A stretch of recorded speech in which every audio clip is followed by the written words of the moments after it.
शन्नो मित्रस्यं वरुणः शन्नो भवत्वर्यमां शन्न इन्द्रो बृहस्पतिः शन्नो विष्णुरुक्रमः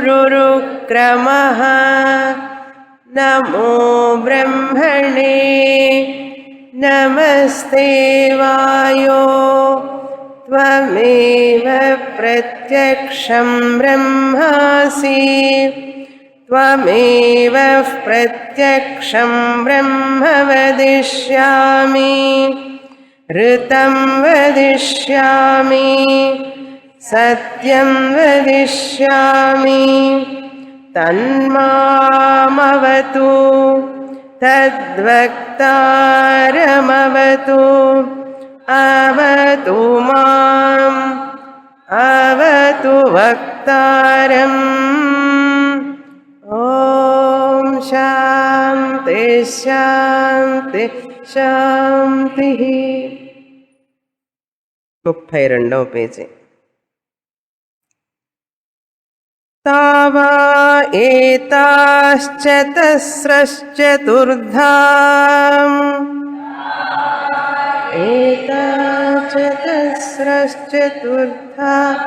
चतस्रश्चतुर्स्रो व्याहृतयः चतस्रश्चतस्रो व्याहृतयः तायो वेद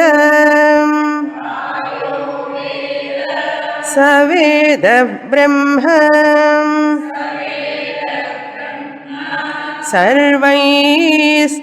सर्वेस्मै देवा बलिमावहन्ति सर्वेस्मै देवा बलिमावहन्ति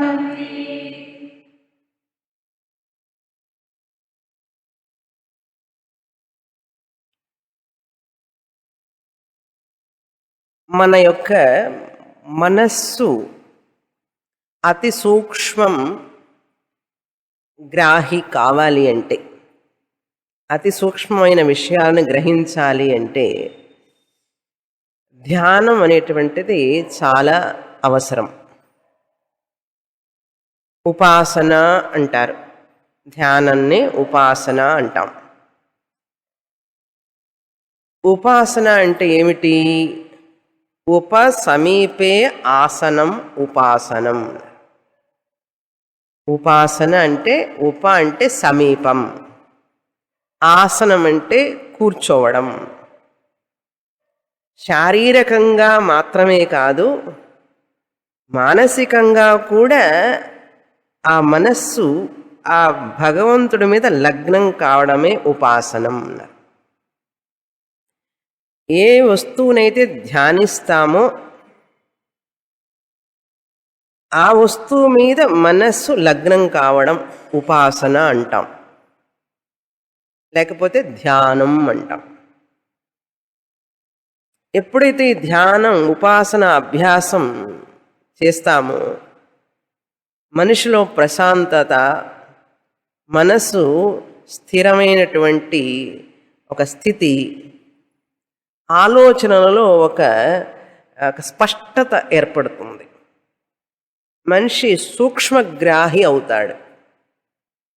అందుకని మన పురాణాల్లో శాస్త్రాలన్నిటిలో కూడా ఉపాసన అనేటువంటిది ఒక సాధనంగా చెప్పారు. అది ఒక గురువు దగ్గర నేర్చుకోవాలి సరిగా. ఉపాసన ఎలా చేయాలి, ఎందుకు చేయాలి, చేస్తే దాని ఫలితం ఏమిటి అని గురువు దగ్గర నేర్చుకోవాలి. అలా నేర్చుకోకుండా మనంతటా మనమే ఎప్పుడైతే మనసులో కల్లోలం ఏర్పడుతుందో, మనసులో అలజడి ఏర్పడినప్పుడు కాసేపు కళ్ళు మూసుకొని కూర్చోవాలనుకుంటే ధ్యానం చేయలేం. అప్పుడేమొస్తుందంటే తలనొప్పి వస్తుంది. మనసు ఎప్పుడైతే అలజడి చేస్తుందో, స్ట్రెస్ ఎక్కువైపోయి మానసిక ఒత్తిడి ఎక్కువైపోతే, బ్లడ్ ప్రెషర్ పెరిగినప్పుడు, పాల్పిటేషన్ వచ్చినప్పుడు, డాక్టర్ దగ్గరికి వెళ్ళినప్పుడు, డాక్టర్ గారు ధ్యానం చెయ్యని చెప్పినప్పుడు, అప్పుడు మనం ధ్యానానికి కూర్చున్నప్పుడు మనకేమొస్తుంది అంటే తలనొప్పి వస్తుంది అంట. బ్లడ్ ప్రెషర్ తగ్గడానికి, మానసిక ఒత్తిడి తగ్గడానికి వెళితే తలనొప్పి ఎందుకు వచ్చింది ధ్యానం చేస్తుంటే అంటే, అలా చేసే ధ్యానం ధ్యానం కాదు. డాక్టర్ గారు ధ్యానం చెయ్యాలి అని చెప్పే వరకు ఎందుకు ధ్యానం చేయకుండా ఉండాలి మనం? డాక్టర్స్ అందరూ ధ్యానం చేయమని రికమెండ్ చేస్తున్నారు కదా. డాక్టర్ గారి దగ్గరికి వెళ్ళి ధ్యానం చెయ్యి అని ప్రిస్క్రిప్షన్ చెప్పించుకోవడానికి ముందే మన పెద్దలు చెప్పినటువంటి ఉపాసన పద్ధతి ఉంది కదా,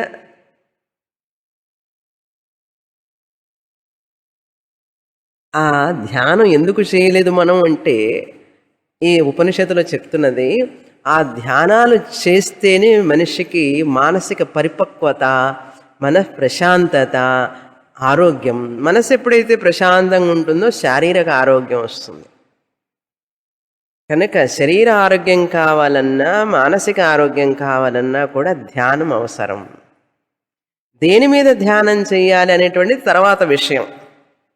ఉపాసన అంటే నికృష్ట వస్తుని ఉత్కృష్ట భావన అన్నారు. ఒక అల్పమైన వస్తువును తీసుకొని రాయితో చేసినటువంటిదో, చెక్కతో చేసినటువంటిదో, కాగితం మీద ఉన్న ఫోటో ఫ్రేము, అల్పమైన వస్తువుని మీద, లేకపోతే పసుపుతో చేసినటువంటి వినాయకుడిని, ఆ పసుపు ముద్ద మీద వినాయకుడిని దర్శించడం, నికృష్ట వస్తుని ఉత్కృష్ట భావన ఉపాసన అన్నారు. అది ఉపాసన అంటే.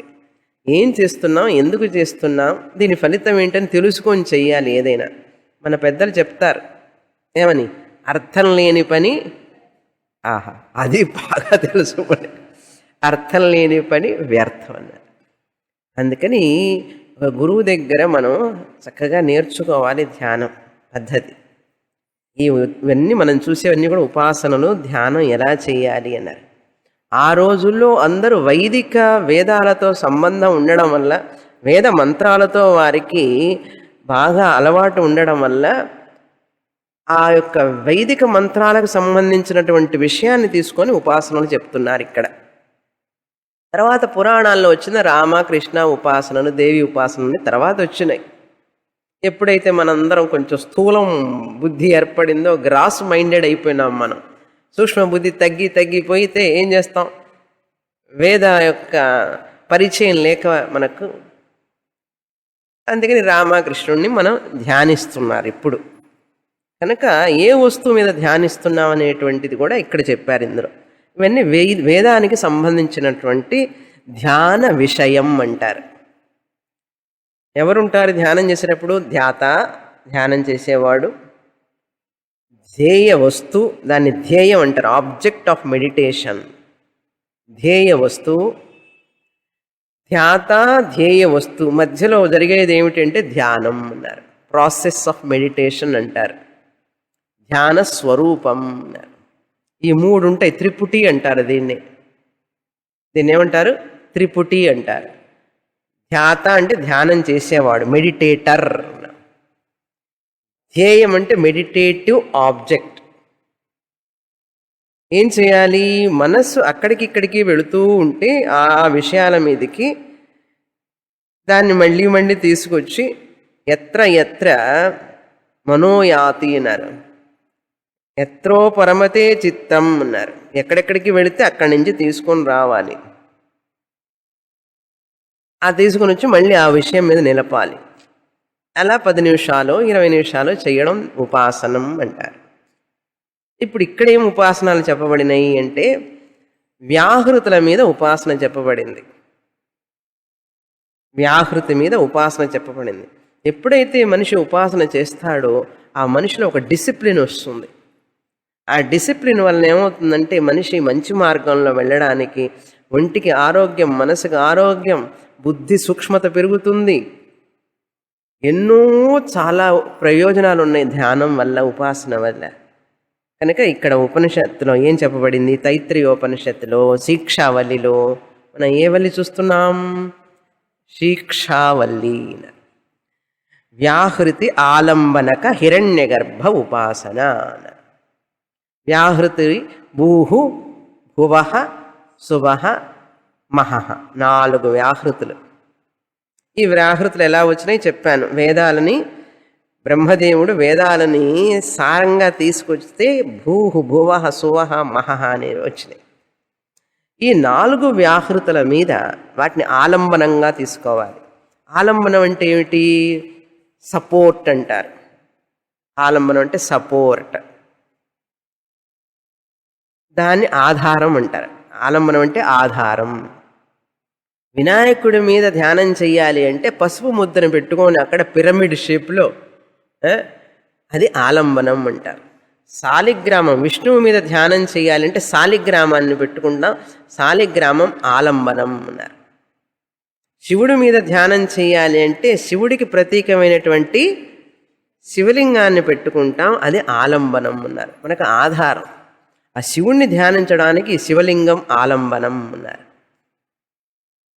కనుక ఆలంబన పూర్వక, ఇక్కడ వ్యాహృతి ఆలంబన పూర్వక అన్నారు. ఇక్కడ ఏమిటి ఆలంబనం అంటే వ్యాహృతులు. భూహు అనేటువంటిది ఆలంబనం, భువః అనేటువంటిది ఆలంబనం, సువహ అనేటువంటిది ఆలంబనం, మహః అనేటువంటిది ఆలంబనం. మనస్సులోనే ధ్యానించాలి. ధ్యానం అనేటువంటిది మానసికం. మానసికంగా మనం తలుచుకుంటూ చేయాలన్నమాట. ఆ ఆలంబనం మీద దేన్ని ధ్యానించాలి అనేటువంటిది, ఎలాగైతే దేశం మొత్తానికి మనం నమస్కారం చేయాలి అంటే జాతీయ పతాకాన్ని పెట్టుకుంటాం, త్రివర్ణ పతాకాన్ని పెట్టుకొని సెల్యూట్ చేస్తాం. పసుపు రంగు, పచ్చ రంగు, ఆరెంజ్ రంగు, వైట్ కలర్, ఈ 3 ఉన్న రంగు దానికి ఒక క్లాత్ కదా, వస్త్రమే కదా, దానికి నమస్కారం చేస్తామంటే ఆ నమస్కారం దేనికి చేస్తున్నాం మనం? భారతదేశం మొత్తానికి చేస్తున్నాం నమస్కారం. కానీ ఇందులో భారతదేశాన్ని మనం తలుచుకుంటున్నాం. అదేవిధంగా భూహు భువః సువః మహఃలో ఏమేమి తలుచుకోవాలి అంటే 4 రకాలైనటువంటి విషయాలు చెప్పబడినాయి. ఎవరిని తలుచుకోవాలి అన్నారు. మొదటి సెట్ ఏమిటంటే భూహు వ్యాహృతి మీద 4 వైదిక వ్యాహృతుల మీద, ఈ 4 ఉపాసనల మీద 4 లోకాలు చెప్పబడినాయి. మొదట భూమి, అంతరిక్షం, పరలోకం, సూర్యుడు, 4 లోకాలు చెప్పబడినాయి. భూహు మీద భూమిని భూమిగా తలుచుకోండి. భూహు అనే వ్యాహృతి మీద భూమిగా ఉపాసన చేయాలి, భూమిగా ఉపాసించాలి. అదేవిధంగా భువః అనే దాని మీద అంతరిక్షం అన్నారు. ఇంటర్మీడియరీ లోకాస్ అంటారు. అంతరిక్షలోకం, అంతరిక్షలోకాన్ని తలుచుకోవాలి భువః మీద. సువః అనే ఆలంబనం మీద పరలోకాన్ని తలుచుకోవాలి. ఆ లోకాన్ని తలుచుకొని దాన్ని ధ్యానించాలి. మహః అనే వ్యాహృతిని సూర్యుడిగా ఉపాసించాలి, సూర్యదేవత ఉపాసించాలి. ఇది లోక ఉపాసన అన్నారు. దీన్ని ఏమన్నారు? లోక ఉపాసన అంటారు. ఇది ఒక సెట్. ఇప్పుడు 4 లోకాలని 4 వ్యాహృతుల మీద ఉపాసన చేశాం. ఎందుకు? మహః అనేటువంటిది అంగి, భూహు భువః సువః అనేటువంటిది అంగం. మహః అనేటువంటిది సూర్యలోకంగా ఎందుకు తీసుకున్నామంటే సూర్యుడు ఆధారం, ఈ జీవరాశులన్నీ జీవించడానికి ఆధారం అన్నారు. అదేవిధంగా దేవతలని తలుచుకోవాలి ఒక్కొక్క వ్యాహృతి మీద. రెండవది 4 వ్యాహృతులపై 4 దేవతల్ని ఉపాసించాలి. ఎవరు ఆ దేవతలంటే అగ్నిదేవతని భూహు వ్యాహృతి మీద ఉపాసన చేయాలి. ఉపాసన అంటే భావన అని అర్థం, భావన చేయాలి. అగ్నిదేవతని భూమి మీద, వాయుదేవతని భువః అనే వ్యాహృతి మీద, సువః అనే వ్యాహృతి మీద సూర్యుణ్ణి ఉపాసించాలి. మహః అనే వ్యాహృతి మీద చంద్రుణ్ణి ఉపాసించాలి. చంద్రుడే మనకి యొక్క ఆహారం దొరకటానికి ఆయనే కారణం అన్నారు. ఇవన్నీ కూడా దేవతలు. ఎలా అనుకోవాలి? అగ్నిదేవత, వాయుదేవత, సూర్యదేవత, చంద్రదేవత. వ్యాహృతులు మారలేదు. అవే వ్యాహృతులు. ఒక్కొక్క వ్యాహృతి మీద ఒక్కొక్క విషయాన్ని మారుస్తున్నాం మనం. మొదట లోక ఉపాసన వ్యాహృతి మీద, తర్వాత ఏం ఉపాసన, ఇది ఇప్పుడు చెప్పింది దేవతా ఉపాసన. ఇది అయిపోయిన తర్వాత మూడవ విషయం వేదాలని, 4 వేదాలని 4 వ్యాహృతుల మీద ఉపాసించాలిట. భూహు అనే వ్యాహృతిని ఋగ్వేదంగా ఉపాసించు. ఇది ఋగ్వేదం అని. మనసులో తలుచుకోవడానికి ఏం కావాలండి, ఏం చేయాలి, ఖర్చు పెట్టాలి. మానసిక దారిద్ర్యం ఎందుకు మనిషికి కదా, మానసిక దారిద్ర్యం అక్కర్లేదు కదా. అందుకని మన వాళ్ళు ఎలాబరేట్గా మానసిక పూజ చేయమన్నారు. కడవుళ్ళు అంటే ఏమిటి, కడవుళ్ళు కాదు, కుండలు పాలుతో అభిషేకం చేస్తున్నట్టుగా మానసికంగా తలుచుకోండి. గంపలుగా పూలతో భగవంతుడిని అర్చిస్తున్నట్టుగా మానసికంగా తలుచుకోండి. రత్నాలు, వైఢూర్యాలు, ఆభరణాలన్నీ మనం పెట్టలేము, అవన్నీ ఆయనకి. తలుచుకోండి మనస్సులో. కనుక భావ దారిద్ర్యం ఉండకూడదు మనిషికి. చాలామందికి భావంలోనే దారిద్ర్యం. భావదారిద్ర్యం అనేటువంటిది మహాభయంకరం. భావంలో దారిద్ర్యం ఎందుకు, ఆలోచనలో దారిద్ర్యం ఎందుకు, అనుకునేటప్పుడు బాగా అనుకోవచ్చు కదా. చక్కగా అమ్మో ఇన్ని పాల ఎందుకు, నువ్వే పోస్తున్నావా ఏమన్నాను అనుకోవడానికి ఏమిటి బాధ, ఇన్ని పూల అన్నారు, ఒక్క పువ్వు కొనలేదు నువ్వు, మానసికంగా అనుకోవడానికి ఏమిటి దారిద్ర్యం. కనుక భావ దారిద్ర్యం ఉండకూడదు మనిషికి ఎప్పుడు కూడా.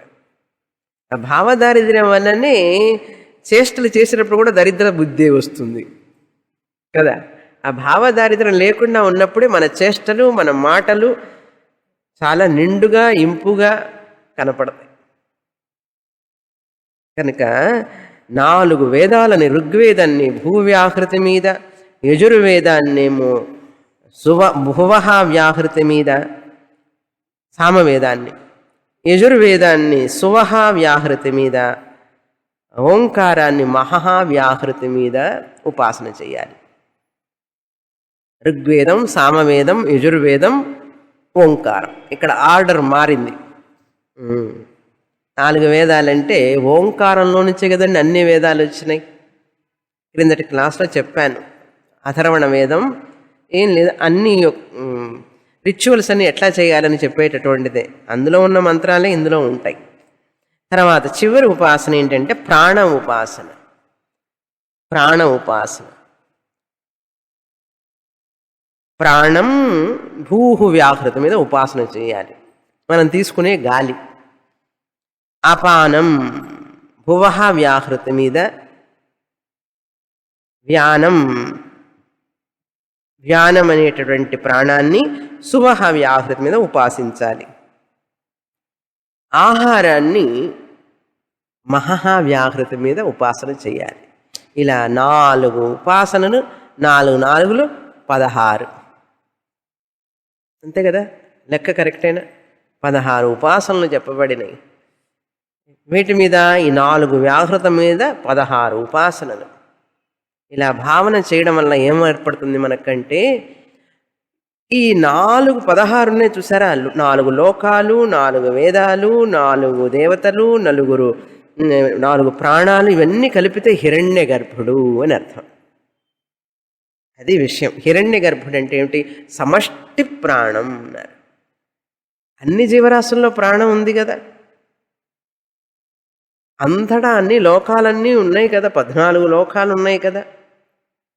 అగ్ని, వాయు, సూర్యుడు, వీళ్ళందరూ కూడా దేవతలందరూ ఎవరిలో ఉన్నారంటే ఈ సమష్టిలో మొత్తంలో ఉన్నారు వాళ్ళు, ఈ బ్రహ్మాండంలో ఉన్నారు వాళ్ళందరూ. మనం ఎక్కడున్నాం? బ్రహ్మాండంలోనే ఉన్నాం కదా. ఆ పంచభూతాలు దేవతలందరూ మన శరీరంలో ఉన్నారు. ఆ అగ్నిదేవత, వాయుదేవత. వాయుదేవత ఉన్నాడా లేడా మనలో? వాయుదేవత ఉన్నాడా లేడా? ఉన్నాడు కదా. అగ్నిదేవత ఉన్నాడు. కనుక దేవతలు సమష్టిగా తీసుకుంటే, మొత్తం కలిపితే ఒకే చోట పెడితే ఆయన హిరణ్య గర్భుడు అంటాం. సమష్టి సూక్ష్మ ప్రపంచం, సమష్టి సూక్ష్మ ప్రపంచం హిరణ్య గర్భుడు అని పేరు. ఎలాగైతే ప్రధానమంత్రి, ముఖ్యమంత్రి తమిళనాడు అన్ని రాష్ట్రాలు కలిపితే దేశం అవుతుందా లేదా? భారతదేశం అనేటువంటిది హిరణ్య గర్భుడి లాంటిది. తమిళనాడు, కర్ణాటక, ఆంధ్రప్రదేశ్ ఇవన్నీ కలిపితేనే కదా భారతదేశం కదా. ఇవన్నీ దేశంలోనే ఉన్నాయి కనుక దేవతలు, వేదాలు, ప్రాణాలు ఇవన్నీ కూడా ఆ హిరణ్య గర్భుల్లోనే ఉన్నాయి. సమష్టి అన్నారు. అది మళ్ళీ చెప్పబోతున్నారని. అందుకని హిరణ్య గర్భ ఉపాసనని ఒక్కొక్క దేవతగా ఒకేసారి హిరణ్య గర్భుడిని తలుచుకోవడం కష్టం అని చెప్పి ఆయన్ని భాగాలుగా, వేదాలుగా, దేవతలుగా ఇలా తీసుకొని, ప్రాణాలుగా తీసుకొని ఆయన్ని ఉపాసన చేస్తే దాన్ని ఏమన్నాం? వ్యాహృతి ఆలంబన పూర్వక హిరణ్య గర్భ ఉపాసన అన్నారు. ఎందుకంటే వీళ్ళందరూ హిరణ్య గర్భంలో పార్టే కదా. వీళ్ళందరినీ ఒక చోట పెడితే హిరణ్య గర్భుడు అయిపోతాడు కదా. అలా అన్నమాట. 4 ఉపాసనలు అయిపోయినాయి. ఫలం ఏమిటి అనేది ఇక్కడ చెప్పారు. ఇప్పుడు మనం చదివినటువంటి మంత్రం ఏతా చతస్రశ్చతుర్ధా. ఎవరైతే తాయో వేద అంటే ఈ ఉపాసనల్ని ఎవరైతే తెలుసుకుంటారో, వాటి యొక్క గొప్పతనాన్ని గ్రహిస్తారో, తాయో వేద సవేద బ్రహ్మ, అదే ఆ హిరణ్య గర్భుడని. ఇక్కడ బ్రహ్మ అంటే హిరణ్య గర్భుడు అని అర్థం. సర్వైస్మై దేవా బలిమావహంతి అన్నారు. ఆ దేవతలందరూ కూడా ఇతనికి అన్ని రకములైనటువంటి బలిం ఆవహంతి అంటే అర్చిస్తారు, కానుకలు ఇస్తారు అని అర్థం. ఉపాసకుడు కదా. ఈ ఉపాసకుడు దేవాన్ భావయతానేన తే దేవా భావయంతువ అని కృష్ణ పరమాత్మ భగవద్గీతలో చెప్పాడు. మనం ఎప్పుడైతే దేవతల్ని ఆరాధిస్తామో ఆ దేవతలు మనకి ఎన్నో రకాలైనటువంటి మన కోరికలన్నీ తీరుస్తారు. వాళ్ళు మనకు సహాయం చేస్తారు. ఎందుకంటే మనం వాళ్ళకి ఆహుతి చేసుకుని వాళ్ళని తలుచుకుంటున్నాం కదా మనసులో. అందుకని వాళ్ళు మనకు కావాలనుకున్నవన్నిటి కూడా ఇస్తారు అని అర్థం. సకామ ఫలం దొరుకుతుంది అని అర్థం. కావాలనుకున్నటువంటి కూడా మనకు సఫలమవుతాయి అని అర్థం. దీన్ని సకామ ఫలం అయితే ప్రాపంచిక భోగాలు, నిష్కామంగా చేస్తే జ్ఞాన వైరాగ్యం. అది ఇంతవరకు చూసాం. తర్వాత మంత్రం చదువుతాం. మరొక ఉపాసన వస్తున్నది ఇప్పుడు. హృదయాకాశ ఉపాసన అన్నారు. హృదయాకాశ ఉపాసన మంత్రం చదువుతాం. 34వ పేజీ. సయ ఏషోంతర్హృదయ ఆకాశః, సయ ఏషోంతర్హృదయ ఆకాశః, తస్మిన్నయం పురుషో మనోమయః, తస్మిన్నయం పురుషో మనోమయః, అమృతో హిరణ్మయః.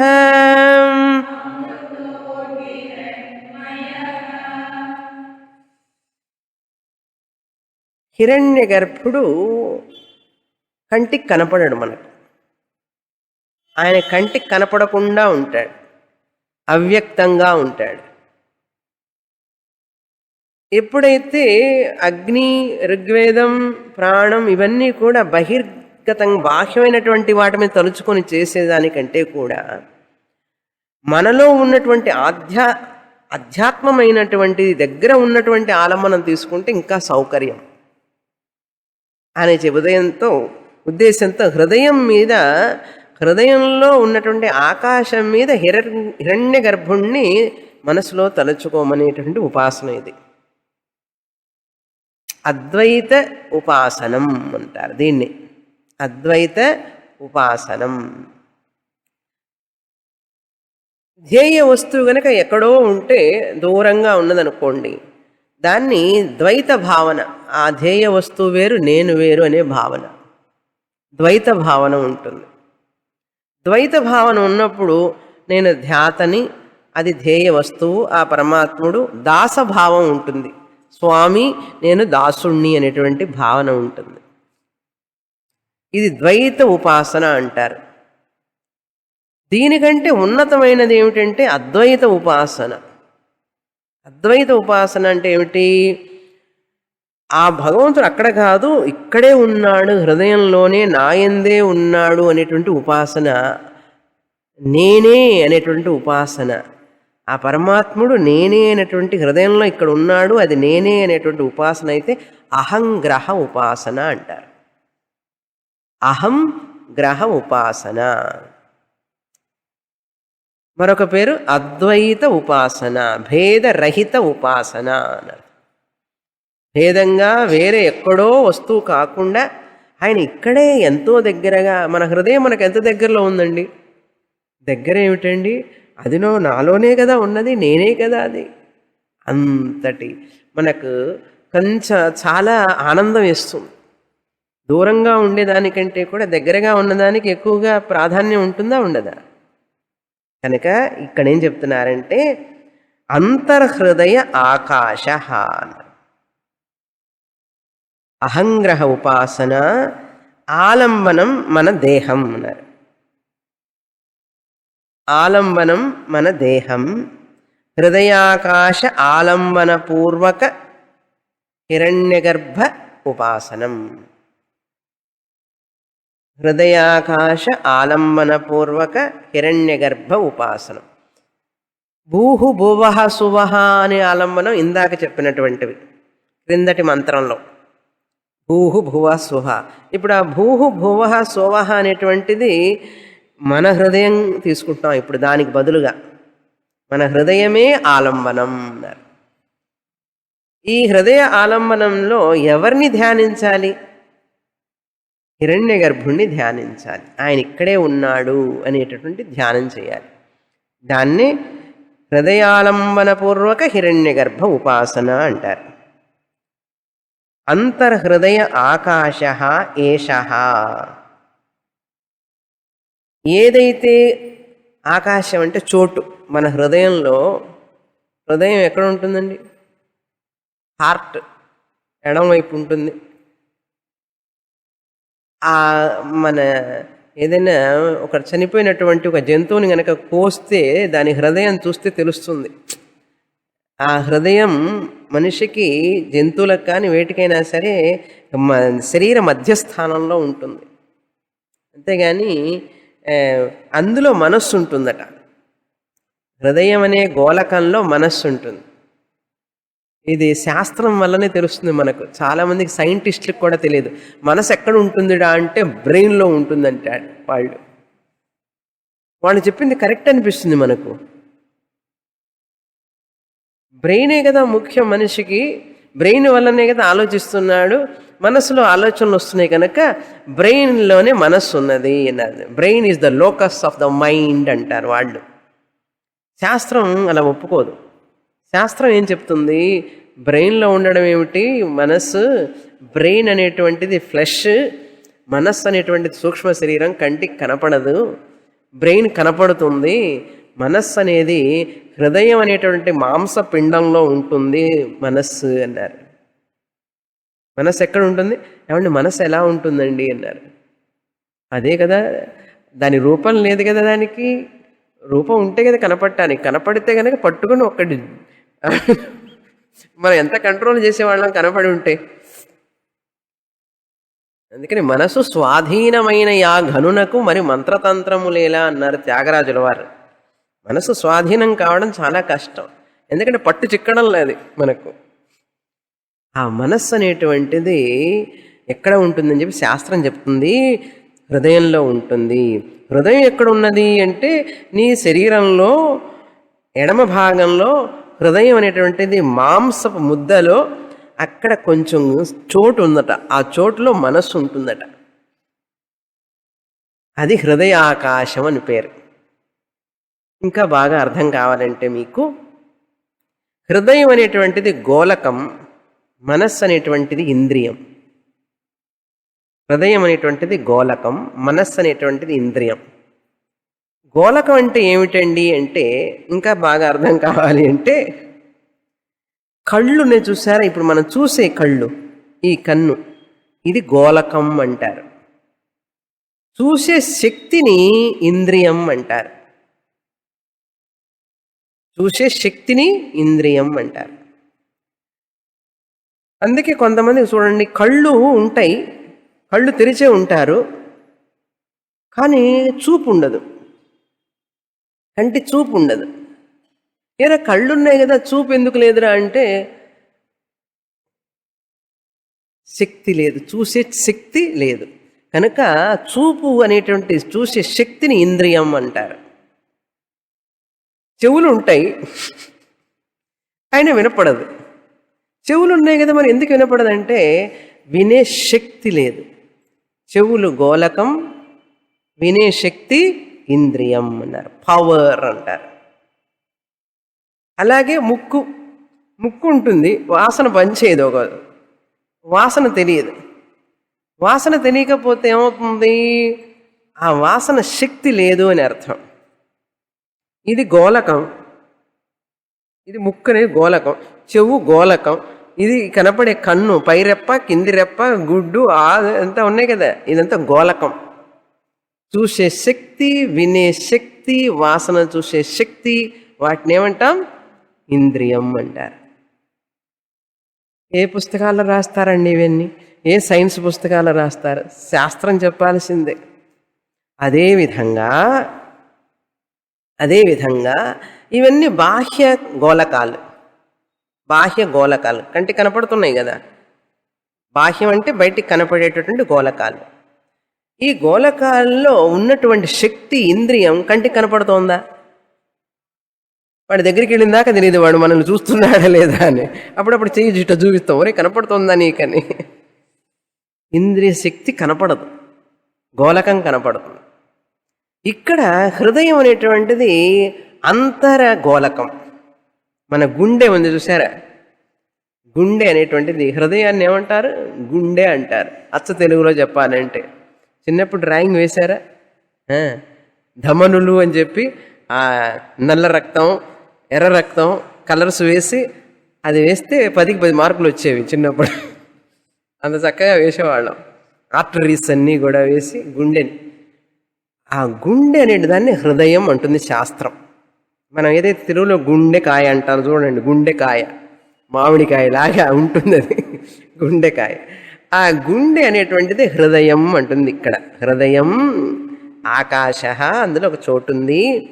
ఆ ఆకాశంలో చోటు అంటే నిజంగా చోటు ఉంటుంది అనుకోకండి. అక్కడ మనస్సు అనే ఇంద్రియం ఉంటుంది. మనస్సు ఇంద్రియం ఎక్కడ ఉంటుంది, హృదయంలో ఉంటుంది అన్నారు, బ్రెయిన్లో ఉండదండి. అందుకే నా మనస్సు బాగలేదని ఇప్పుడు చూపిస్తుంటారు జనం తెలియకుండా. నా మనస్సు ఏం బాగాలేదండి అంటారు. కొంచెం తెలిసిన వాళ్ళైతే ఇట్లా అంటారు, నా మనస్సు ఏం బాగాలేదంటే తలకాయ బాగాలేదని అర్థం. మనస్సు అనేది హృదయంలో ఉంటుంది. మనస్సు ఇంద్రియం, హృదయం అనేటువంటిది ఏంటి, గోళకం. అర్థమైంది కదా, అది విషయం. హృదయాకాశ ఏష అంతర్హృదయ ఆకాశ. ఇది అంతః అంటే మనస్సు అనేటువంటి అంతఃకరణం, లోపల ఉన్నటువంటిది. అది దాని లోపల ఉన్నదానికి దాని గోళకం ఎక్కడ ఉండాలి, లోపలే ఉంటుంది. ఏమిటి తర్వాత, తస్మిన్ అయం పురుషో మనోమయ అన్నారు. మనోమయ అంటే పురుషం అన్నారు. తస్మిన్ అంటే ఆ హృదయమునందు, ఆ ఆకాశమునందు అదేముందిట, మనోమయ, మనస్సుతో నిండి ఉన్నదిట అక్కడ. పురుష అంటే పురి అంటే హృదయమునందు లేక శరీరమునందు. శయనాత్ పురుష. తస్మిన్ అయం పురుష అంటే ఈ హిరణ్య గర్భుడు ఎక్కడున్నాడట, ఈ హృదయం, ఈ శరీరమునందు. పురిశేతే, ఈ శరీరమునందు. పురుష మనోమయ అన్నారు. ఈ పురుష అనే దానికి శంకరాచార్యులు అనేక అర్థాలు చెప్తారు. పురుష అంటే పురి అంటే శరీరం, శేతే శయనించేవాడు, ఉన్నవాడు. ఆ హిరణ్య గర్భుడు ఈ శరీరంలో ఉన్నాడు కనుక ఈ శరీరానికి పురుష అని పేరు. స్త్రీలైనా కానీ పురుషులైనా కానీ పురుష అని పేరు. ఇది ఒక అర్థం. పురి శేతే శరీరమునందు శయనించువాడు కనుక, నివసించువాడు కనుక ఆ హిరణ్య గర్భుడికి పురుష అని పేరు. తస్మిన్, ఈ శరీరమునందు. ఇదొక అర్థం. పురుష అంటే మరొక అర్థం, పూర్ణత్వాత్ పురుష. పూర్ణత్వాత్ పురుష అన్నారు. అంటే అంతటా పూర్ణుడై ఉండడం వల్ల పురుష అని పేరు.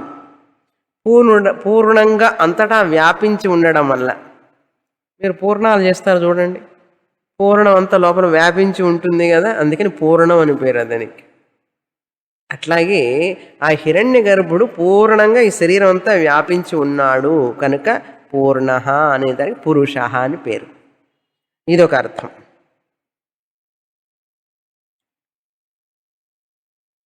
మరొక అర్థం ఏంటంటే,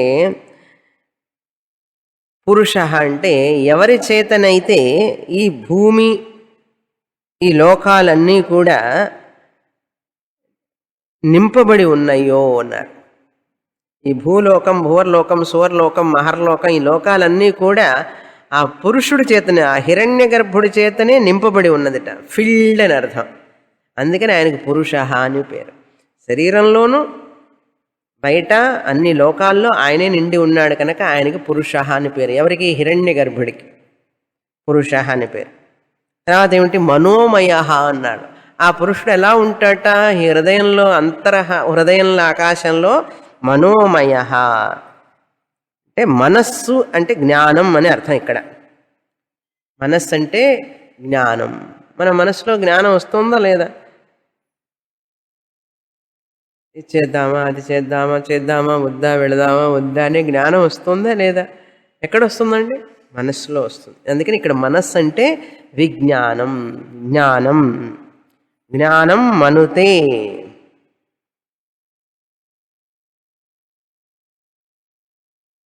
మనస్ అంటే జ్ఞానం. ఈ మనశ్శబ్దమే అవబోధనే అనే అర్థం. జ్ఞానం కలుగుతుంది.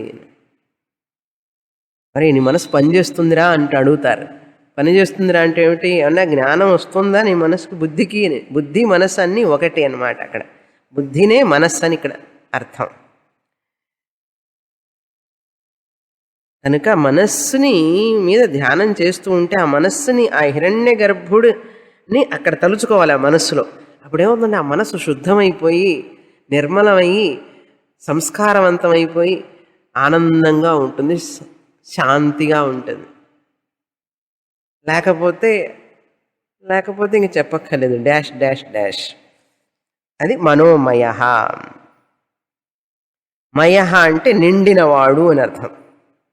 మనస్సుతో నిండినటువంటి హృదయం, అందులో హిరణ్య గర్భుడు ఉన్నాడు అని ఉపాసన చేయాలి. మనోమయ. అంతేకాదు ఇంకొకటి ఏమిటి? అమృతో హిరణ్మయ. అమృత అన్నారు. అమృత అంటే ఆయన శాశ్వతంగా ఉంటాడు అని అర్థం.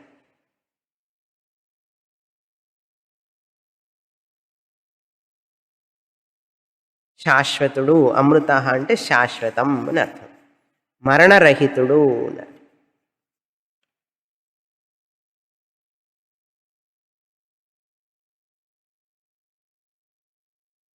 మనోమయ అంటే సమష్టి మనస్సు, అమృత అంటే మరణరహితుడు, హిరణ్మయ. హిరణ్మయుడు అంటే హిరణ్యం అంటే బంగారం. ఎలాగైతే బంగారం ప్రకాశిస్తూ ఉంటుందో ఈయన అలా ప్రకాశిస్తూ ఉంటాట హిరణ్మయుడు, హిరణ్య గర్భుడు. అందుకని హిరణ్మయ అంటే సదా ప్రకాశ స్వరూపం కలవాడు. హిరణ్మయ, హిరణ్మయ అని అర్థం. ప్రకాశ స్వరూపుడు.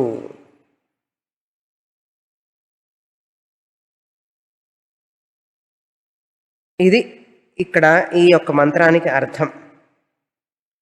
తర్వాత ఈ యొక్క ఉపాసన చేయడం వల్ల ఏమిటి ప్రయోజనం అని చెప్తున్నారు. ఈ ఉపాసన చేయడం వల్ల ఏమిటి ప్రయోజనం తర్వాత మంత్రంలో వస్తుంది, చదువుతాం. అంతరేణ తాలుకే య ఏషస్తన ఇవావలంబతే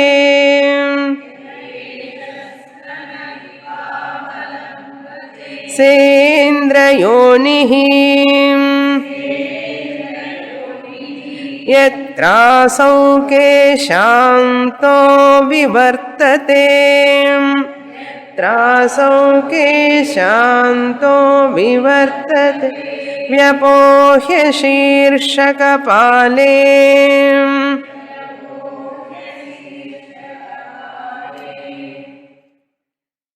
ప్రతి ఉపాసనకి ఫలితం ఉంటుంది. అతస్మిన్ తద్బుద్ధి అంటారు. ఉపాసన అంటే అతస్మిన్ తద్బుద్ధి, అది అక్కడ లేదు కానీ అది ఉన్నట్టుగా భావించడం. పశువు ముద్దను చేసి వినాయకుడు లేడు కానీ వినాయకుడిని భావిస్తాం. అతస్మిన్, అది లేని చోట అది భావించడం. దేశములోని చోట దేశాన్ని భావించడం, జెండా మీద దేశాన్ని భావించడం. శివలింగం మీద శివుడు లేడు కానీ శివలింగం మీద శివుణ్ణి భావించడం. అతస్మిన్, శివుడు లేని చోట తద్బుద్ధి శివబుద్ధి. సాలిగ్రామం అతస్మిన్, విష్ణువు లేని చోట తద్బుద్ధి అంటే విష్ణుబుద్ధి అని అర్థం. అదేవిధంగా ఇక్కడ కూడా హిరణ్య గర్భుణ్ణి మనం హృదయంలో ఉపాసన చేస్తున్నాం. ఆ ఉపాసన చేసేటప్పుడు హిరణ్య గర్భుడు ఇక్కడ ఉన్నాడా అంటే ఉన్నట్లుగా భావించు అన్నాడు. ఆయన అంతటా ఉన్నాడు కాబట్టి ఇక్కడ కూడా ఉన్నాడని ధ్యానం చేయాలి. అతస్మిన్ తద్బుద్ధి. ఇలా ఉపాసన చేస్తే ఏమిటండి ప్రయోజనం అంటే శాస్త్రం చెప్తోంది, ఆ ఉపాసకుడు మరణించిన తర్వాత బ్రహ్మలోకానికి వెళతాడు అన్నాడు. ఏదో కుక్క బల్లి నల్లిలాగా పుట్టకుండా బ్రహ్మలోకానికి వెళ్ళి అంటే హిరణ్య గర్భలోకానికి వెళ్ళి హిరణ్య గర్భ పదవిని పొందుతాడు అన్నాడు. ఆ ఉపాసకుడు ఎప్పుడైతే హృదయంలో హిరణ్య గర్భుణ్ణి తలుచుకుంటూ సమష్టి మనస్సుని అందరి మనస్సులు ఒక చోట పెడితే, ఒక్కొక్క మనస్సుని వ్యష్టి మనస్సు అంటారు. వ్యష్టి అంటే ఇండివిజువల్ మైండ్, మనస్సు అంటే మైండ్, వ్యష్టి అంటే ఇండివిజువల్ మైండ్. మన మనస్సులన్నీ ఒక్కొక్క మనస్సు, మన మనస్సులన్నీ కూడా ఒక చోట పెడితే సమష్టి, టోటల్ మైండ్, మ్యాక్రో మైండ్ అంటారు. ఆ టోటల్ మైండ్కి హిరణ్య గర్భ అని పేరు. ఆయన ఎవరండి, ఎక్కడ ఉంటారండి అని అడగండి. మన అందరి మనసులో ఒక చోట పెట్టామనుకోండి, ఆయన పేరు హిరణ్య గర్భుడు. అంతే, ఈజీగా ఉంది. ఇప్పుడు హిరణ్య గర్భుడు అంటే మాకేం అర్థమవుతుంది? శాస్త్రం చెప్తుంది ఏమీ లేదు, అన్ని జీవరాశుల యొక్క మనస్సుని ఒక చోట పెట్టావంటే ఆయనకి హిరణ్య గర్భుడు. ఒక చోట పెట్టలేము కానీ ఊహించు అన్నాడు. అన్ని రాష్ట్రాలను ఒక చోట పెడతారా? పెట్టలేం కదా. అన్ని రాష్ట్రాలు దేశంలో ఉన్నాయని ఊహిస్తున్నామా లేదా? అదేవిధంగా ఊహించాలి. అందరి మనస్సులు కలిపితే హిరణ్య గర్భుడు. అటువంటి హిరణ్య గర్భుడి మీద ధ్యానం చేస్తే మనకు మనస్సు విశాలత వస్తుంది. మా అత్తగారి మనస్సు కూడా ఆ హిరణ్య గర్భుడే కదా, మా బావగారి మనస్సు కూడా ఆ హిరణ్య గర్భుడే కదా, మా ఆడపడుచు మనస్సు కూడా ఆ హిరణ్య గర్భుడే కదా. అందరి మీద కోపతాపాలు తగ్గుతాయి కొంచెం, అది విషయం.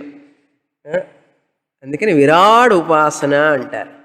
విరాట్ ఉపాసన, ఆ హిరణ్య గర్భుడే అంతటా అన్ని రూపాల్లో ఆయనే ఉన్నాడు కనుక అలా ధ్యానం చేస్తూ ఉంటే మనిషిలో సంకుచిత భావన, కోపం, ద్వేషం, తాపం ఇవన్నీ తగ్గిపోయి ప్రేమ, కరుణ, ఆప్యాయత ఇవన్నీ పెరుగుతాయి. బీపీ తగ్గుతుంది అని అర్థం. బీపీ తగ్గుతుంది. అన్ని రోగాలకు కారణం మనస్సే. అన్ని రోగాలకి కారణం మనస్సే. మనసులో ఉన్న ఆందోళనలే కారణం.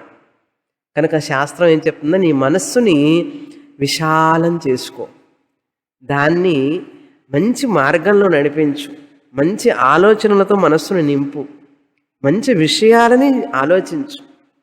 దైవ సంబంధమైనటువంటి విషయాలను ఆలోచిస్తూ ఉన్నావు అంటే ఆ మనస్సు ఆనందంగా నీకు సుఖాన్ని ఇస్తుంది మొదట ఆ మనస్సు. అందుకని ఉపాసనలన్నీ చెప్పబడినాయి. ఈ ఉపాసకుడు మరణం తర్వాత ఎలా ప్రయాణిస్తాడో శుక్లగతి చెప్తున్నారు ఇక్కడ. ఎలా ప్రయాణిస్తాడట? జిస్ట్ ఏంటంటే ఈ మంత్రం యొక్క ఉపాసకుడు మరణించిన తర్వాత ఆ సుషుమ్న నాడి ద్వారా మనస్సు ఉంది కదా, ప్రతిబింబ చైతన్యం అంటే ఆత్మ అందులో ఉన్నది మనస్సులో, ఆత్మ అంతటా ఉంది కదా, ఆ బింబ చైతన్యం కూడా ఈ మనస్సులో ఉండడం వల్ల ఆ మనస్సునే సూక్ష్మ శరీరం అంటారు. మనస్సుని ఏమంటారు? సూక్ష్మ శరీరం. ఈ శరీరం గోళకాన్ని వదిలిపెట్టిన తర్వాత, ఇది పెద్ద గోళకం అండి, ఈ శరీరం మొత్తం కూడా ఒక కవచం లాంటిది. ఇందులో నుంచి ఆ సూక్ష్మ శరీరం బయటకు వచ్చేస్తుంది మరణించిన తర్వాత. అందరికీ అది మరణించిన తర్వాత బయటకు వచ్చి ఎటొస్తుందిట, ఎక్కడికి వెళ్తుందట, ఏం చేస్తుందట అని చెప్తున్నారు ఇక్కడ ఒక్క లైన్లో. ఏమండి, మనిషి చనిపోయిన తర్వాత ఎక్కడికి పోతాడండి? ఎక్కడికి పోతాడంటే ఇక్కడికి పోతాడు చెప్తున్నారు చూడండి. 8వ అధ్యాయంలో చూసాం భగవద్గీతలో. ఇక్కడ ఏం చెప్తున్నారంటే సహా ఏష అంతరేణ తాలూకే అన్నారు. వర్డ్ టు వర్డ్ మీనింగ్ వెళ్ళే ముందు జిస్ట్ చెప్తాను. ఈ ఉపాసకుడు మరణించంగానే ఉపాసన చేయడం వల్ల ఆ శక్తి చేత ఆ మనస్సు సూక్ష్మ శరీరం ఆ సుషుమ్న నాడి ద్వారా బయలుదేరి సుషుమ్న నాడి గుండా ప్రయాణం చేస్తూ చేస్తూ చేస్తూ తల దగ్గరికి వస్తుందిట. తల దగ్గరికి వచ్చి ఇక్కడ బ్రహ్మరంధ్రం ఉంది కదా, కపాలం, ఆ కపాలం దగ్గరికి వచ్చి ఇక్కడి నుంచి పగలగొట్టుకొని ఈ కపాలాన్ని ఆ సూక్ష్మ శరీరం ప్రయాణం చేస్తుందిట. శుక్లగతి ద్వారా సూర్య మార్గం ద్వారా ప్రయాణం చేసి బ్రహ్మలోకానికి వెళుతుంది.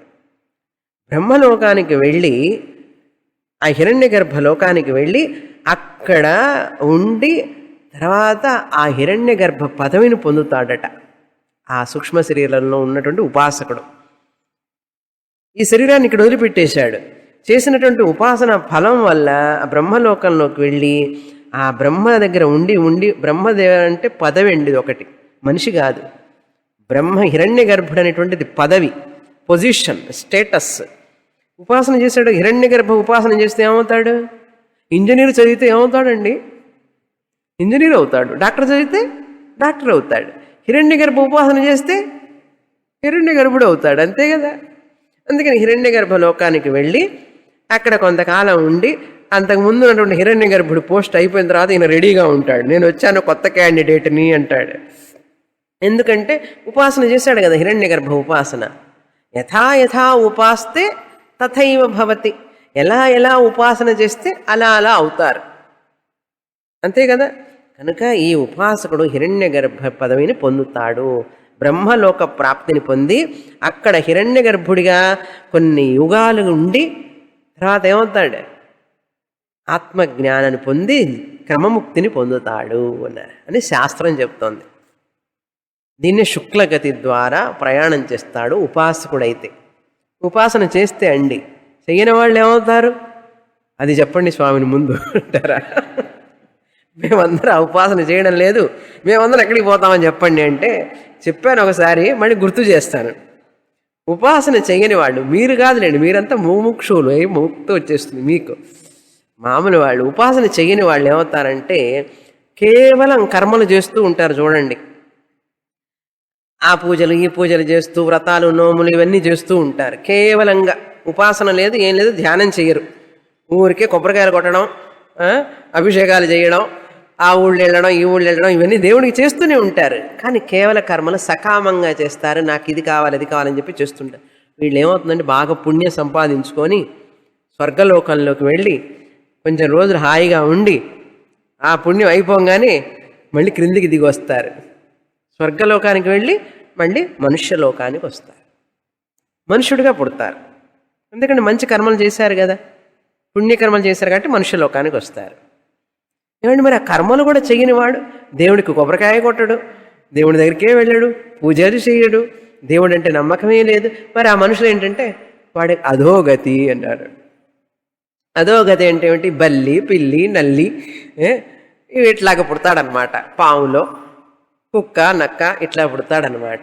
అందుకని ఇప్పుడు మీరు చూసే జీవరాశులందరూ ఉన్నారు చూసారా, చెట్టు ఇవన్నీ కూడా పక్షులు, క్రిములు, కీటకాలు, జంతువులు ఇవన్నీ కూడా ఎటువంటి వైదిక కర్మలు చెయ్యకుండా పూజ అనుష్ఠానం లేకుండా వచ్చినటువంటి జీవరాశులు అని చెప్తుంది శాస్త్రం. దాన్ని అధోగతి అన్నారు. చూడండి, వాటికి స్వేచ్ఛ లేదు కదా, మాట లేదు కదా, బుద్ధి అనేది పనిచేయదు కదా. వాటిని ఎంత కేవలంగా చూస్తాం మనం. మనిషి జన్మ ఉత్తమమా, పశువు జన్మ ఉత్తమమా? మనిషి జన్మ ఉత్తమం. క్రిమి కీటకాలు ఇవన్నీ కూడా అవి జీవులే, పాపం అవి జీవులే. కానీ పాపం అంటారు. పాపకర్మ చేయడం వల్ల, ఏ పుణ్యకర్మలు చేయకపోవడం వల్ల అధోగతి అన్నారు. ఇప్పుడు స్వర్గానికి వెళ్ళి వచ్చే వాళ్ళ గతి కృష్ణ గతి అన్నారు. ఉపాసన చేసే వాళ్ళకి శుక్లగతి అన్నారు. సరే, 3 గతులు చెప్పాం. అధోగతి, కృష్ణగతి, శుక్లగతి. శుక్లగతికి వెళితే క్రమముక్తి, అక్కడ మోక్షం వస్తుంది. తర్వాత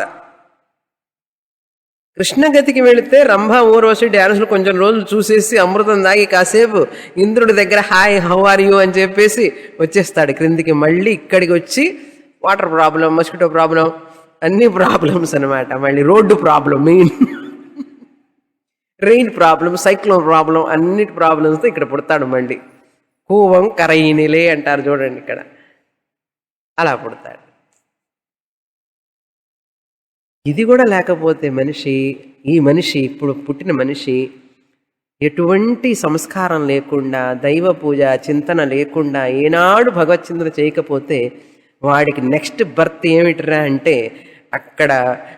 ఇక్కడ గిండి పార్క్లో పెడతారు వాడిని. గిండి పార్క్లో తెలుసు కదా, గిండి పార్క్లో ఎవరు ఉంటారు? సింహాలు, పులులు, నక్కలు, తోడేళ్ళు, అలా వాళ్ళందరూ అధోగతి అన్నమాట. కాకపోతే ఇప్పుడు మీరు ఏ గది కావాలి మీకు చెప్పండి? ఏ గతి వద్దనేటువంటి అగతి. ఇంకొకటి ఉందండి, 3 గతులు లేనటువంటిది. అధోగతి వద్దు, అసలే వద్దు. ఈ కృష్ణగతి కూడా ఎందుకండి మళ్ళీ తిరిగి రావడం, మళ్ళీ ప్రాబ్లమ్స్, అది వద్దు. ఈ శుక్లగతి అంటారా, అది చాలా కష్టం వెళ్ళడం. అది చెప్తున్నారు ఇక్కడ, కష్టం వెళ్ళడం. అందుకని శాస్త్రం చెప్తుంది, ఈ గతులన్నీ ఎందుకు నీకు, అసలు గతి లేనటువంటిది జీవన్ముక్తి, ఇప్పుడే నీకు జీవన్ముక్తి వచ్చే మార్గం చెప్తాను విను అంటుంది నెక్స్ట్ చాప్టర్లో బ్రహ్మవల్లిలో. ఇక్కడ ఇప్పుడు ఆ శుక్లగతికి వెళ్ళాలంటే ఎంత కష్టమో చూడండి, వినండి. అంతరేణ తాలూకే అన్నారు. అంతరేణ అంటే మనకు అంగిలి ఉంది చూసారా, తాలూకా అంటే ఈ 2 దవడలకు మధ్య లోపల అంగిలి అంటాం. అంగిలి దగ్గర కొండ నాలుక అని ఉంటుంది. తాలూకా అంటే కొండ నాలుక. కొండ నాలుక మనం చూడలేం, చాలా కష్టం. నోరంతా తెరిచినా కనపడదు, చిన్నదిగా ఉంటుంది ఇట్లా.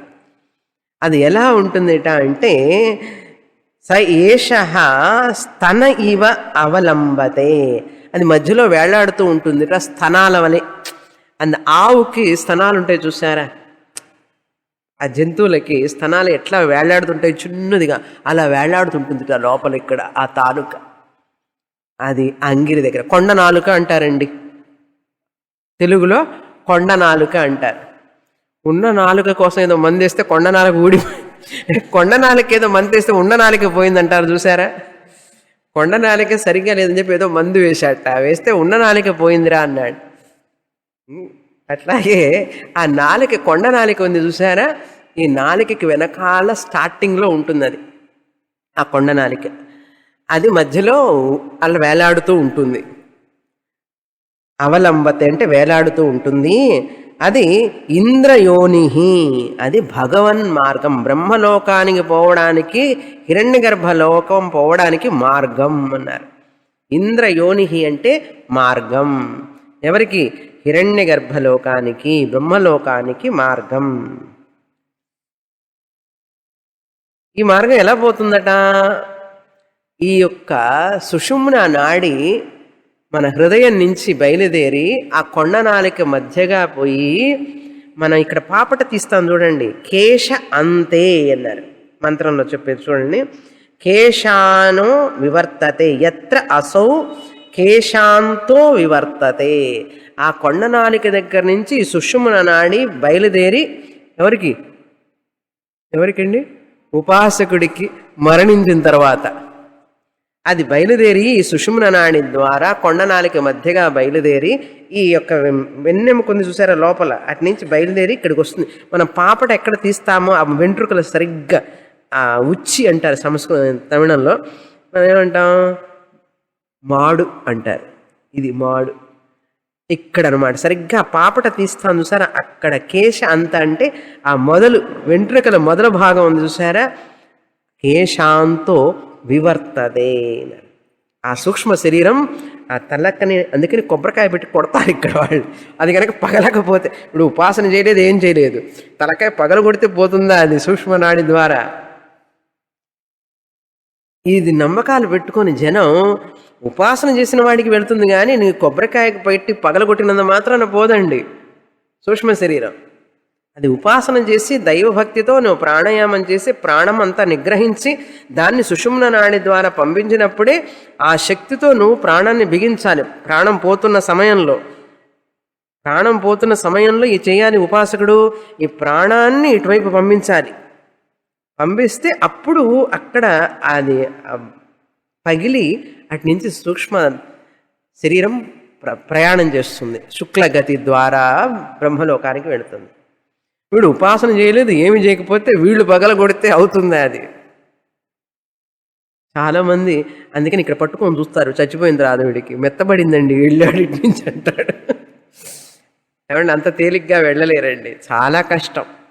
ఉపాసకుడు మాత్రమే, ఆ ఉపాసకుడికి కూడా చనిపోయే ముందు అది ఉండాలి, జ్ఞానం ఉండాలి. నేను ఉపాసన చేశాను, నా ప్రాణాన్ని ఇలా పంపించాలి అని చెప్పి ప్రాణాన్ని అంతటినీ లాగేసుకొని లోపలికి ఆ ప్రాణం ఒక ద్వారం ద్వారా పంపించగలగాలి. వీడు ముక్కులో ట్యూబ్ పెట్టి అక్కడ ట్యూబ్ ఇక్కడ ట్యూబ్ పెట్టి స్పృహే లేకపోతే వీడెక్కడికి పోతాడు? స్వర్గం బ్రహ్మలోకానికి. జీవత్సవంలాగా పడుండి మనిషి చనిపోయే ముందు వాత పిత్త కఫర్ కంఠావరోధనై అన్నాడు. వాతం పిత్తం కఫం ఇవన్నీ కూడా కంఠంలో పడినప్పుడు ఆ భగవంతుని స్మరించాలట. ఏ ఉపాసకుడు ఎవరినైతే నువ్వు స్మరించావో ఆ ఉపాసనలో ఆ ప్రాణం పోయేటప్పుడు ఈ సూక్ష్మ శరీరాన్ని ఇటు పంపించేటప్పుడు నువ్వు తలుచుకోవాలట. మనం ఎవరిని తలుచుకుంటున్నాం? మా మనవడు వచ్చాడా అంటాడు, మా మనవరాలు వచ్చిందా అంటాడు. మనవడు మనవరాలను తలుచుకుంటున్నావు, కానీ ఆ భగవంతుడిని ఎక్కడ తలుచుకుంటున్నావు? ఆ చనిపోయే ముందు ఆయన్ని తలుచుకునేటువంటి జ్ఞాపక శక్తి రావాలి. అన్ని జ్ఞాపక శక్తులు పోతాయి ఆ టైంలో. ఉపాసకుడికి మాత్రమే ఉంటుందండి, అందరికీ ఉండవు. మన ఇంట్లో వాళ్ళనే గ్రహించలేం. చనిపోయేవాడు ఇంట్లో కుటుంబ సభ్యున్నే గ్రహించలేని వాడు భగవంతుడిని ఏం గుర్తుపెట్టుకుంటాడు? అందుకని చిన్నప్పటి నుంచి దైవభక్తితో ఉంటూ ఉంటూ ఉంటూ ప్రతిరోజు ఉపాసన చేసి చేసి ఆ వాసన ఉండడం వల్ల సూక్ష్మ శరీరం ఆటోమేటిక్గా భగవంతుడిని తలుచుకుంటుంది. అది అందరూ తలుచుకోలేరండి. ప్రతిరోజు చేయడం వల్ల అనాయాసంగా అది వచ్చేస్తుంది మనసుకు లోపల. రామ రామ రామ రామ కృష్ణ కృష్ణ కృష్ణ కృష్ణ అని చెప్పి చెప్పి ఉంటుంది కదా మనస్సు. ఇంకా ఏమీ రావు గుర్తుగా, అదే వచ్చేస్తుంది మనిషికి. ఇక్కడ లోకల్ పీపుల్కి ఏమొస్తుందండి? ఉపాసన చేసేవాడికి వస్తుంది, కానీ ఆర్డినరీ పీపుల్కి ఎట్లా వస్తుంది? మా అబ్బాయి అబ్బాయి అబ్బాయి అంటే అబ్బాయి గుర్తుకొస్తాడు, అమ్మాయి అమ్మాయి అంటే అమ్మాయి గుర్తుకొస్తుంది. ఆ కథ చెప్పేవాడు గుర్తుందా? ఆ మనిషి చనిపోయేటప్పుడు వీడి చేత దేవుని పేరు చెప్పించాలని ప్రయత్నం చేస్తారు.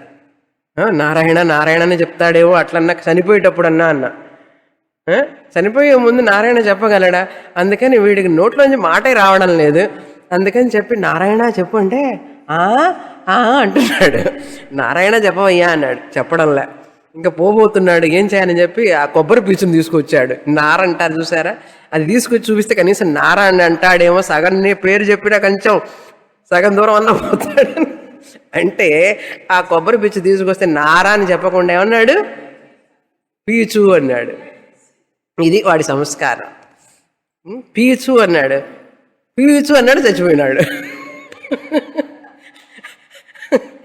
అక్కడ ఉన్న వాళ్ళందరూ తలలు పట్టుకొని కూర్చున్నారు.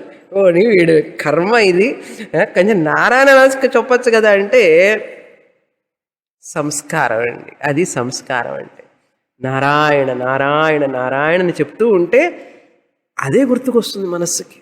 అందుకనే మన వాళ్ళు చెప్తారు, ప్రతి క్షణం భగవంతుణ్ణి తలుచుకో. ఎప్పుడు మరణం వస్తుందో తెలియదు. ఆ మరణ సమయంలో భగవంతుని తలుచుకోవడం చాలా కష్టం. మనసంతా భగవంతుడే నిండి ఉంటే మరణ సమయంలో నీకు రావడానికి, ఆ భగవంతుడు జ్ఞాపకం రావడానికి ఛాన్స్ ఉంటుంది. అది అది విషయం ఇక్కడ. సో కేశాంతో వివర్తతే వ్యపోహ్య శీర్ష కపాలే. ఈ శీర్ష కపాలాన్ని, ఈ తల పైనటువంటి భాగాన్ని, ఈ యొక్క కపాలం ఉంది కదా, స్కల్ అంటారు, పెంకు, ఈ పెంకును పగలగొట్టుకొని ఆ సూక్ష్మ శరీరం ఉన్నత లోకాలకి వెళుతుంది అన్నాడు. అది ఏం ఉపాసన ఇప్పుడు ఇది? హృదయాలంబన పూర్వక హిరణ్య గర్భ ఉపాసన. అలా ఉపాసన చేసిన వ్యక్తి క్రమముక్తి పొందుతాడు, బ్రహ్మలోకానికి వెడతాడు. తర్వాత చూస్తాం మిగతా. పూర్ణమద పూర్ణమిదం పూర్ణాత్ పూర్ణముదచ్యతే పూర్ణస్య పూర్ణమాదాయ పూర్ణమేవావశిష్యతే. ఓం శాంతి శాంతి శాంతి. హరి ఓం. శ్రీ గురుభ్యో నమః. హరి ఓం.